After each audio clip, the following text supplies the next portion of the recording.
আমার সন্তানকে কার মারি ফেলাল আল্লাহ। আল্লাহ তোর কাছে বিচার চাই আল্লাহ। আল্লাহ 8টার সময় বাইরে হয়ে গেছে, সন্ধ্যা 8টা বাজে বাইরে হয়ে গেছে বাসা থেকে। ও ছোটো বাচ্চাটা নিয়ে, ছোটো বাচ্চাটাকে আমি জিজ্ঞেস করলাম, আসলো 8:30 বাজে। আমি বাচ্চাটাকে জিজ্ঞেস করলাম, তোমার আব্বু কই? কই আমার আব্বু কই জানি গেল আমার থেকে একটা মানুষের সাথে। ওই পর্যন্ত আছে। আমি তো তোমার মানুষটাকে চেনো না? ছোটো বাচ্চা কয় না আমি চিনি না আম্মু, আমাকে ওইখানে রাখিয়ে গেছি দোকানের পারে। আমরা জানি না। পরে একজন মহিলা আসি বললো ওইখানে জানি কি পরে আছে, এমন শার্ট গাওয়ার এমন লুঙ্গি পিন্দা।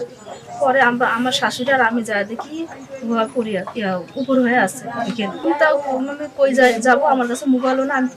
আমি জানি আসে, ও আসবে। আমি অসুস্থ মানুষ, আমি আর কোনটা খোঁজাখুঁজি করি না। আমার শাশুড়ি ওইলে দিয়ে খোঁজাখুঁজি করছে, দোকানে পাল্টে গেছে। ওই পাশের দোকান আছে ওই মোড়ে, কবরস্থান ওইখানে, ওই দোকানে বাড়িতে বলে জিজ্ঞেস করে আসছে, নাই। সবাই বললো বলে আসে, আর এখানে তো আসলে 9টা বাজে, সেজন্য করে গেছে এইখানে। এই পাশে যাওয়া দেখি, পাশে যাওয়া দেখলাম, কিন্তু সেটা জানি না কে ডাকে নিয়ে গেছে। ওর মোবাইলে যোগাযোগ, ওর মোবাইলে দেখে কে নিয়ে গেছে ডাক দিয়ে। না আমাদের কারোর সাথে যোগাযোগ নাই, গ্রাম বাসা তো না, গ্রাম তো না। আমার সন্তানকে কার মারি ফেলাল আল্লাহ। আল্লাহ তোর কাছে বিচার চাই আল্লাহ। আল্লাহ আমার সন্তানকে কে বুঝি নিয়ে গেছে আল্লাহ। আমার সন্তান আল্লাহ কে নিয়ে গেল আল্লাহ।